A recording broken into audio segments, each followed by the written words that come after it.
कहीं भी अपराध हो तो सवाल उठता है कि पुलिस क्या कर रही है। किसी को न्याय नहीं मिला तो सवाल उठता है कि पुलिस क्या कर रही है। लेकिन क्या आपने सोचा है कि आखिर पुलिस क्यों कुछ नहीं करती? ऐसा नहीं है कि पुलिस कुछ करना नहीं चाहती, लेकिन सिस्टम के खिलाफ जाना शायद पुलिस के बस की बात नहीं। और ईमानदारी से अपनी ड्यूटी करने वाले पुलिसकर्मी किस दर्द से गुजरते हैं, आइए आपको दिखाते हैं। सबसे इजी ब्लेम ये होता है पुलिस के ऊपर एलिगेशन लगाना, इन्होंने पैसा लेके ऐसा किया। कितना भी सही कार्रवाई होती है फिर भी एलिगेशन लगता है। तो ये पहलू भी देखना चाहिए कि हम पुलिस वाले हैं जो जांच कर रहे हैं वो हम गलत नहीं करते हैं, उसमें रियलिटी होती है। लेकिन कभी कभी क्या होता है कि ये जो नेता होते हैं या कुछ होता है, ये उस चीज़ को ऐसा इशू बना देते हैं, किसी को मोहरा बना के उसको ऐसे सामने खड़ा कर दिया जाता है कि उसमें पूरी रियलिटी झलकती है और सामने वाले सोचते हैं जो भी होते हैं कि ये सही है, पुलिस गलत है। जबकि ऐसा नहीं होता है मैम। पब्लिक तो आपसे शिकायत कर सकती है लेकिन हम लोग किसी से नहीं कर सकते हैं। इस महिला पुलिसकर्मी की बातें सुनकर आप समझ गए होंगे कि किस तरह पुलिस के हाथ भी बंधे होते हैं।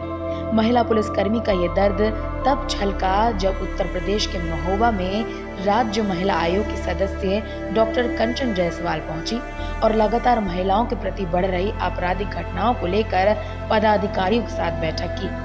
महिला पुलिसकर्मी के बयान से साफ है कि जो पुलिस सबकी परेशानियों को निपटाने के लिए है, वो खुद ही इतनी मजबूर है कि वो अपना दर्द किसी के आगे बयां तक नहीं कर सकते।